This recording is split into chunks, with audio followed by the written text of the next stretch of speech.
Queridos e amados irmãos, com muita alegria eu quero saudar a todos com a paz do Senhor Jesus.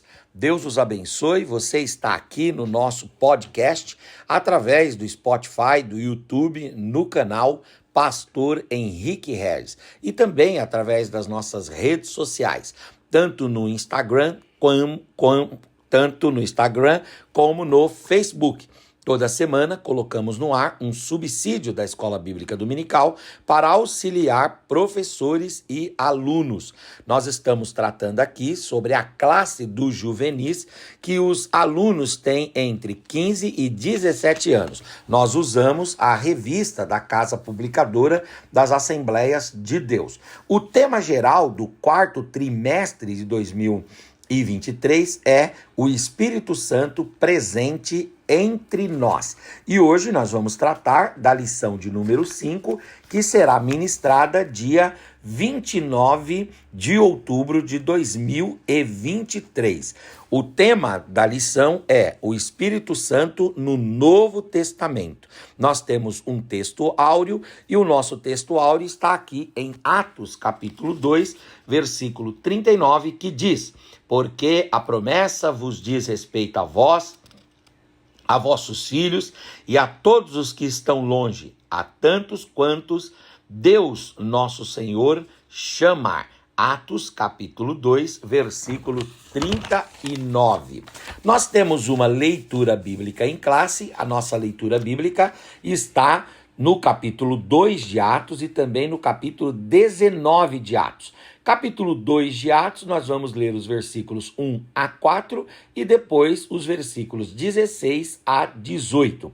Então vamos começar com Atos 2, de 1 a 4. Diz assim: cumprindo-se o dia de Pentecostes, estavam todos reunidos no mesmo lugar e, de repente, veio do céu um som, como de um vento veemente e impetuoso, e encheu toda a casa em que estavam assentados, e foram vistas por eles línguas repartidas como que de fogo, as quais pousaram sobre cada um deles, e todos foram cheios do Espírito Santo e começaram a falar em outras línguas, conforme o Espírito lhes concedia que falassem. Agora vamos para os versículos 16, 17 e 18 de Atos 2. Versículo 16. Mas isto é o que fora dito pelo profeta Joel, que diz: e nos últimos dias acontecerá, diz Deus, que do meu espírito derramarei sobre toda a carne, e os vossos filhos e as vossas filhas profetizarão, os vossos jovens terão visões, e os vossos velhos sonharão sonhos. E também do meu espírito derramarei sobre todos os seus servos, sobre os meus servos e as minhas servas naqueles dias, diz o Senhor, e eles profetizarão. Agora vamos para a leitura bíblica em classe, em Atos capítulo 19, versículos 1 a 6, que diz assim, versículo 1 de Atos 19. E sucedeu que, enquanto Apolo estava em Corinto, Paulo, tendo passado por todas as regiões superiores, chegou a Éfeso e, achando ali alguns discípulos, disse-lhes: recebeste vós já o Espírito Santo quando crestes? E eles disseram-lhe: nós nem ainda ouvimos que haja Espírito Santo. Perguntou-lhes então Paulo: em que sois batizados então? E eles responderam: horas, no batismo de João. Mas Paulo disse: certamente João batizou com o batismo do arrependimento, dizendo ao povo que cresce no que após João havia de vir, isto é, crescem em Jesus Cristo. E os que ouviram foram então batizados em nome do Senhor Jesus. E impondo-lhes Paulo as mãos, veio sobre eles o Espírito Santo e falavam línguas e também profetizavam. Muito bem, nós temos os nossos objetivos desta lição e os objetivos são 3. Primeiro, ensinar sobre a presença do Espírito Santo na igreja primitiva. Segundo, despertar para o fato de que a promessa é para todo aquele que crê. E terceiro, destacar o papel do Espírito Santo na comunicação da mensagem do Novo Testamento. Então, o nosso tema de hoje é o Espírito Santo agindo no Novo Testamento. Nós lembramos aos irmãos aqui que a matéria que estuda o Espírito Santo, ela é chamada tecnicamente de pneumatologia. Por quê? Porque pneuma é uma palavra grega que significa espírito e logia quer dizer estudo. Pneumatologia é a doutrina que estuda o Espírito Santo. Um outro nome dado à mesma matéria é paraclitologia. E paraclitologia quer dizer o seguinte: paráclito ou parácleto quer dizer consolador. E logia estudo. Aqui já foca mais não na natureza do Espírito Santo, mas na obra do Espírito Santo como consolador, porque a palavra paráclito em grego é consolador. A palavra paráclito também é a palavra advogado. Em latim, a palavra advogado é advocatus, é aquele que fala em nome do outro. O Espírito Santo age nos consolando e intercedendo por nós, falando a Deus por cada um de nós. E um outro termo que a gente usa para estudar ou falar do estudo do Espírito Santo é um termo chamado pneumahagiologia. Pneumagiologia quer dizer o quê? Pneuma, espírito. Hagios é a palavra grega para santo. Logia, estudo. Então é estudo do Espírito Santo. A palavra hebraica para espírito é a palavra ruach, ou ruach, ou ruach, que quer dizer sopro, hálito, vento, ar, espírito. E a palavra grega é a palavra pneuma. A palavra hebraica para espírito é a palavra para santo, é a palavra kadosh. E a palavra grega para santo é a palavra agios ou hagios, tá? Então, quando nós estudamos o Espírito Santo usando o hebraico, a gente estuda o Ruach Kadosh, né? Ruach Kadosh Elohim.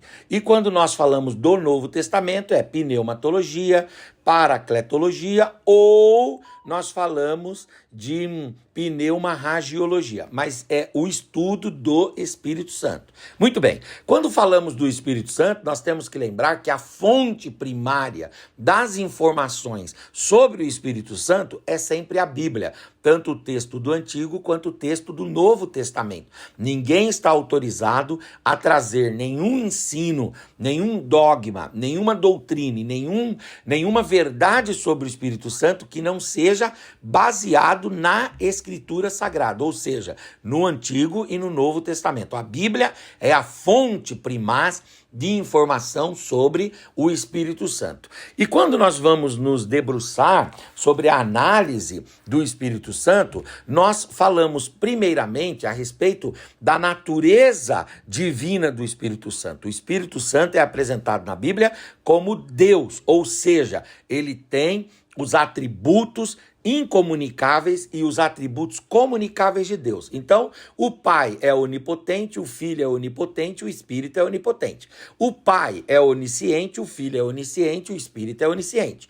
O Pai é onipresente, o Filho é onipresente, o Espírito é onipresente. O Pai é incriado, o Filho é incriado, o Espírito é incriado. O Pai é imenso, o Filho é imenso e o Espírito é imenso. O Pai é impecável, o Filho é impecável e o Espírito é impecável. E aí a gente poderia ficar aqui trabalhando todas as características do Pai e do Filho, que elas estão presentes também no Espírito, de modo que o Espírito Santo é Deus. Ele não é um Espírito de Deus, ele não é uma fração de Deus, ele é Deus na sua essência, no seu ser, na sua totalidade, na sua natureza. O Espírito Santo é Deus, tá bom? Agora, uma outra coisa que a gente aprende sobre o Espírito Santo é que o Espírito Santo não é só Deus, ele também é uma pessoa. A gente aprende no Gênesis até o Apocalipse que o Espírito se apresenta não de forma como uma energia etérea, não como uma força, não como um espírito espírito etéreo despersonalizado, ou como um espírito de Deus, como se fosse uma emanação, uma radiação, como se fosse um desdobramento de Deus. Não, não. O Espírito Santo, ele é uma pessoa, e como pessoa, o Espírito tem razão, o Espírito tem emoção e o Espírito tem volição. Nós já tratamos com os irmãos a respeito da razão, a respeito da emoção e a respeito da volição, da vontade do Espírito Santo, porque ele é uma pessoa. Um outro aspecto do estudo do Espírito Santo não é dizer apenas que ele é Deus e dizer apenas que ele é uma pessoa, mas falar também a respeito da sua obra, a obra do Espírito Santo. O Espírito Santo, ele tem obras, e estas obras dizem respeito a obras do Espírito Santo no Antigo Testamento. Foi tema da nossa lição do domingo do dia 22/10/2023, quando nós falamos sobre a atuação do Espírito Santo no período veterotestamentário, que nós podíamos ter abrangido até muitas outras obras do Espírito Santo, mas focamos no Espírito Santo agindo na criação, agindo na formação de Israel e agindo também através dos profetas, anunciando a messianidade de Jesus, ou anunciando o advento de Jesus. O Espírito Santo no Antigo Testamento vai agir dessas três formas, mas vai agir de tantas outras formas também. Muito bem, e quando nós falamos de obras do Espírito Santo, nós temos que pensar destas obras também no Novo Testamento. No Novo Testamento, o Espírito Santo também vai realizar obras, e uma das obras preponderantes do Espírito Santo no período neotestamentário é a ação do Espírito Santo na igreja primitiva. O Espírito Santo, ele agiu na igreja primitiva. O Espírito Santo, ele age sobre a vida de todo aquele que crê. E o Espírito Santo, ele age na comunicação da mensagem do Novo Testamento, do Evangelho. Se a igreja se elastece, se ela cresce, se ela propaga-se, se ela toma fronteiras outras além da Judéia, Samaria, de Israel, daquela região palestínica, é por causa da ação do Espírito Santo no processo de expansão da igreja. Não existem missões, não existem evangelizações, não existem implantações de igreja, não existem crescimentos da mensagem do Novo Testamento para o mundo, não existe globalização e universalização da mensagem do Evangelho, senão pelo poder do Espírito Santo. O Espírito Santo, ele é agente protagonista nesta obra de expansão do Evangelho, tá bom? Então, no Novo Testamento, o Espírito Santo também vai agir. Há de se dizer, antes de nós concentrarmos aqui, rapidinho, na a ação do Espírito Santo no período neotestamentário, que nós falamos também que, quando vai se estudar o Espírito Santo, para entender tanto a natureza dele, divina, e a pessoalidade, quanto a sua obra, é importante pensar um pouco sobre aquilo que a Bíblia vai trazer de nomes do Espírito Santo. Os nomes dados ao Espírito Santo na Bíblia revelam o quê? Revelam a sua natureza e também a sua obra. E também, quando nós vamos pensar nos símbolos do Espírito Santo. Não é que o Espírito é o símbolo em si, mas ele age da forma como o símbolo representa. Então o Espírito Santo age como a água, o Espírito Santo age como o óleo, o Espírito Santo age como o fogo e assim sucessivamente. De modo que os símbolos do Espírito refletem tanto a sua natureza quanto a sua obra. Amém? O comentador aqui da revista, ele vai falar sobre a ação do Espírito Santo na igreja primitiva. E ele vai dizer o seguinte: após a promessa de que edificaria a sua igreja, em Mateus 16, 18 a 20, Jesus deu aos seus discípulos uma expectativa que eles só puderam compreender na sua totalidade após a ascensão de Cristo aos céus. E qual foi a expectativa que Jesus criou no coração dos discípulos, que eles só compreenderam depois da ascensão de Jesus? Foi exatamente que um dia o Senhor enviaria sobre eles o Espírito Santo, e enviaria sobre eles o Espírito Santo da mesma forma como o Espírito Santo foi derramado em Jesus. Tem um texto lá em João 1 que é muito lindo, que fala que João Batista identificaria o Messias quando visse alguém que sobre ele o Espírito iria repousar e permanecer. São essas duas características. João quer identificar o Messias e ele ora a Deus querendo identificar o Messias, e Deus fala para ele o que identificará o Messias. Deus dirá para João, está escrito em João 1, Evangelho de João capítulo 1, né? Quando Deus fala para João Batista, diz assim, ó, aquele sobre quem você aquele sobre quem você perceber que o Espírito veio e permaneceu, esse é o Messias.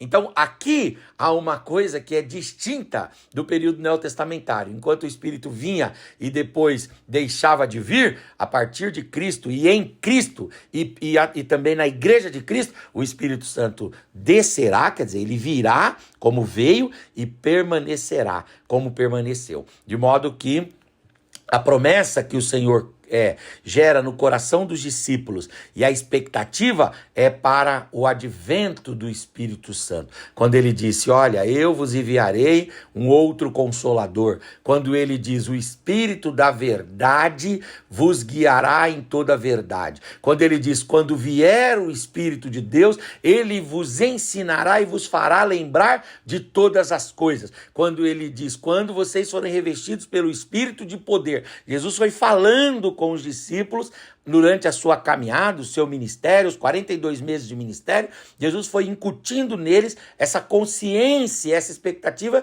do advento do Espírito. Os discípulos não tinham muita noção disso, porque a imagem que eles tinham do Espírito Santo era a imagem veterotestamentária, de que o Espírito vinha para o indivíduo realizar uma obra, depois o Espírito se retirava dessa pessoa, né? Agora, Jesus está propondo algo inédito, que é a descida do Espírito Santo e a permanência do Espírito Santo com a igreja. E o Espírito desceu e permanece com a igreja até hoje. Quando Jesus foi assunto aos céus, os discípulos então tomaram ciência, eles atinaram para essa verdade, que é a verdade do advento do Espírito Santo. O tópico 1 diz assim, o Espírito atuando na igreja, obedecendo a recomendação que receberam, os discípulos permaneceram na cidade de Jerusalém, no país de Israel, até que foram cheios do Espírito Santo, depois de 10 dias, no dia de Pentecostes.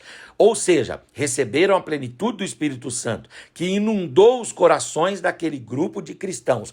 Coisas maravilhosas começaram a acontecer depois daquela ocasião. Os sinais eram visíveis por meio de quê? Por meio de conversões, por meio de curas, por meio de milagres.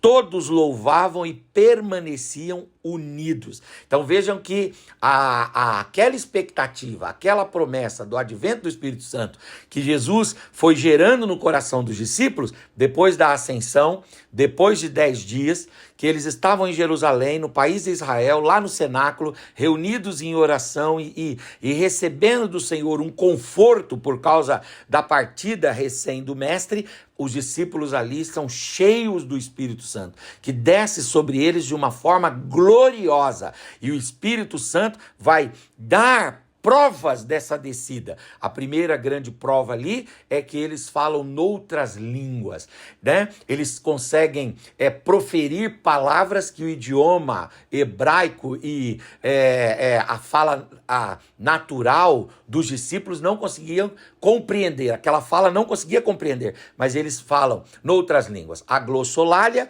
e a xenolalia. E a partir daí vão vir outros sinais, porque Pedro vai pregar e almas se renderão ao Senhor. Depois vai ter paralítico andando, vai ter cego vendo, até morto ressuscitando. Tudo isso pelo poder maravilhoso do Espírito Santo atuando naquela igreja. A igreja, ela recebe a ação do Espírito Santo. E essa ação do Espírito Santo que Deus derramou no dia do Pentecostes continua continua sobre a igreja até hoje, porque a igreja tem a natureza de Cristo.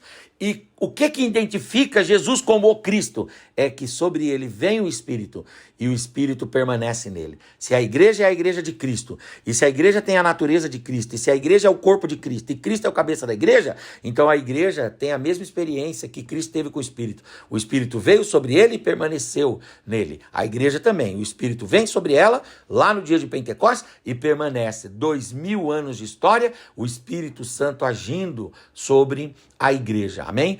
No tópico 2 diz a direção do Espírito Santo. Depois do batismo no Espírito Santo, os crentes da igreja primitiva sentiram mais temor e nada faziam sem a direção divina. Reuniam-se, oravam, distribuíam tudo o que possuíam, viviam unidos em um só propósito, compartilhando as coisas sempre na direção do Espírito. Uma das grandes provas da presença do Espírito na igreja é a união dos crentes. O Espírito Santo operava através da vida dos apóstolos de diversas maneiras. A cura do coxo na porta do templo é mais um testemunho do poder que operava na vida dos crentes na igreja primitiva, né? Além disso, a igreja primitiva sentia os efeitos do Espírito Santo para além das conversões, das curas, dos milagres, das línguas estranhas, quando o Espírito dava para a igreja esse norte. A igreja tinha uma bússola, a igreja tinha ela tinha um norteador, ela tinha um farol, ela tinha um referencial, ela tinha um paradigma, e esse paradigma da igreja era o Espírito Santo. Quando eles iam deslocar-se, oravam e pediam ao Espírito Santo. Quando eles foram estabelecer a diaconia, colocaram isso diante do Espírito Santo. Quando foram colocar missionários, colocaram isso diante do Espírito Santo. Quando foram levantar pregadores, sempre baseados na direção e na condução do Espírito Santo. No Novo Testamento, o Espírito desce sobre a igreja, age trazendo curas, milagres, línguas estranhas e conversões, mas age também trazendo direção, comunhão e doutrinação para a igreja. Não podemos nos esquecer aqui que o Espírito Santo no Novo Testamento, ele age também fazendo isso com a igreja, permitindo que os apóstolos se tornem uma autoridade e que os apóstolos ensinem a igreja, conduzindo a igreja dentro daquele fundamento que o apóstolo São Paulo diz, que é Cristo Jesus, sobre o qual os apóstolos estavam construindo. Paulo diz, eu não posso lançar outro fundamento, senão aquele que já está posto, e o fundamento que está posto é Cristo, sobre o qual nós devemos construir esse grande e maravilhoso edifício, né? Então, os apóstolos, eles vão lançar esse fundamento. Essa vai ser a teologia apostólica, e a teologia apostólica vai ser também impetrada no coração dos irmãos da igreja primitiva, e a igreja primitiva vai ser doutrinada pela teologia, pela doutrina e pela palavra apostólica. Tudo isso são evidências da ação do Espírito Santo. O Espírito vem sobre a igreja, age trazendo curas, milagres, conversões e dons espirituais, mas ele vem sobre a igreja também trazendo direção, trazendo unidade e trazendo essa doutrinação na doutrina dos apóstolos. É claro que depois o Espírito vai ajudar os irmãos a sistematizar a igreja, trazendo a ordenança do batismo, a ordenança da ceia, vai ajudar a igreja estabelecendo o ministério do cooperador, do diácono, do presbítero, do evangelista, do pastor, do bispo, do ancião, do episcopo, né? Ou episcopado de forma geral, e o Espírito Santo vai agir na igreja sistematizando, de modo que quem conduz a igreja é o Espírito Santo através dos homens. Ele vai usando os homens para conduzir a igreja. E aquele indivíduo que quer construir a igreja, mas que não está guiado pelo Espírito, o próprio Espírito Santo trata de ir fazendo uma separação, de ir distinguindo a verdadeira igreja. Amém? E o tópico de número 3 vem o Espírito Santo e a mensagem do Novo Testamento. A mensagem central do Novo Testamento gira em torno do cumprimento da promessa de redenção de Deus por meio do seu Filho unigênito. João 3,16 é o texto áureo para nós hoje e era também para a igreja primitiva. Por quê? Porque no Novo Testamento, a mensagem que se tem é que Deus cumpre em Cristo a promessa da redenção da humanidade. João 3,16 diz, porque Deus amou o mundo de tal maneira que deu o seu Filho unigênito para que todo aquele que nele crê não pereça, mas tenha a vida eterna, a vida gloriosa. O Novo Testamento registra como promessa de Deus, que registra como a promessa de Deus tornou-se realidade. Aqueles que viram a promessa se realizar, descreveram com exatidão os detalhes de tudo o que aconteceu. Esses cristãos escreveram muitas coisas importantes sobre o que as promessas de Deus significam para todas as pessoas. O Espírito foi inspirando os escritores dos evangelhos, que relataram como Jesus cumpria, a partir de sua vida e obra, as promessas messiânicas que o credenciavam como ungido de Deus, como Messias, como Christos, profetizado no Antigo Testamento. Após a morte e ressurreição de Jesus, o Espírito Santo continuou agindo e inspirando homens e mulheres a anunciarem o reino de Deus, e os relatos dos feitos registrados por eles foram escritos em Atos dos Apóstolos e também nas cartas paulinas e gerais enviadas para todas as igrejas que haviam se organizado no início do cristianismo. Para fechar, a inspiração canônica que deu origem ao Novo Testamento, o apóstolo João escreve o livro do Apocalipse, que reforça a promessa mais esperada da igreja: a volta de Jesus, a parousia, né? A manifestação, a epifaneia, para levar a sua noiva que reinará eternamente com ele. A inspiração do Espírito Santo é fundamental para a organização do Novo Testamento, e no livro do Apocalipse significa evidente quando João afirma por ao menos 7 vezes: aquele que tem ouvidos para ouvir, ouça. O quê? Ouça o que o Espírito diz às igrejas. Então, o Espírito Santo, no Antigo Testamento, ele vai trabalhar na criação, ele vai trabalhar na formação de Israel, na promessa e no uso dos sacerdotes, dos profetas, de todos aqueles que são agentes de Deus para anunciar o Messias. Essa é a ação preponderante do Espírito Santo no Antigo Testamento. No Novo Testamento, o Espírito Santo vai agir sobre Jesus, vindo sobre ele, permanecendo, sobre a igreja, vindo no dia de Pentecostes e evidenciando essa ação do Espírito na igreja através de curas, através de milagres, através de dons espirituais que são ministrados, mas também através de orientar por meio da doutrina apostólica, trazer unidade para a igreja e operar para que toda a igreja seja sistematizada. Mas além disso, o Espírito no Novo Testamento vai agir inspirando os autores. Ele que inspira Mateus, Marcos, Lucas, ele que inspira João, ele que inspira Paulo, ele que inspira Tiago, ele que inspira Pedro, ele que inspira Judas, ele que inspira o autor da carta aos Hebreus e ele que inspira também João para escrever o Apocalipse. De modo que, se nós temos o Novo Testamento, nós só o temos por causa da ação poderosa do Espírito. E se nós temos a igreja, só temos também por causa da ação do Espírito Santo. Eu estou tendo a alegria aqui hoje, eu tenho 3 minutos e meio aqui para falar ainda, para fechar dentro do nosso tempo que a gente sempre fecha, e eu estou tendo a alegria de ter meu irmão, pastor Elias França, aqui, e sem muitas delongas, ele também vai deixar aqui uma pitada rápida aqui, de 3 minutinhos, sobre a ação do Espírito Santo no Novo Testamento, tá? Por favor, pastor Elias, saúde os irmãos aí e pode falar, tem 3 minutinhos. Paz do Senhor para todos os nossos amados irmãos, muito obrigado aí pela oportunidade, pastor Henrique, de também estar participando, estava ouvindo aqui a exposição dessa lição maravilhosa e muito maravilhado aqui com essa obra, né, do Espírito Santo, que nas nossas lições dos adultos está falando a respeito de missões, né? E um aspecto muito interessante também é que o Espírito Santo no Novo Testamento, né, ele vai trabalhar de forma universal, né? Inclusive começando com os missionários, lá em Atos dos Apóstolos capítulo 13, vai levantar lá os primeiros missionários, Paulo e Silas, e aí eles vão fazer a primeira viagem missionária, a segunda viagem missionária, a terceira viagem missionária, e quando fecha o livro de Atos dos Apóstolos, a igreja de Jesus está implantada nos 4 cantos do Império Romano, por obra do Espírito Santo de Deus. Então, o Novo Testamento, o Espírito Santo, ele age de uma forma, como disse o próprio Jesus, né? No capítulo 3 do Evangelho de João, que diz que o Espírito Santo foi dado a Jesus em seu ministério salvador sem medida. Então, através de Jesus, os céus estão abertos, o Espírito Santo está atuando na terra, né? No meio da igreja de forma especial, de forma íntima, né? Operando maravilhas, levantando obreiros e através desses obreiros acrescentando a igreja dia a dia nos 4 cantos do mundo, em todos os povos, tribos, nações, línguas, né? Convertendo pessoas de diversas situações para vir para o Evangelho. Então nós ficamos maravilhados ao falar dessa lição, já dá vontade até de falar em línguas estranhas, porque é tão bonito o assunto, né? É tão comovente para nós pentecostais.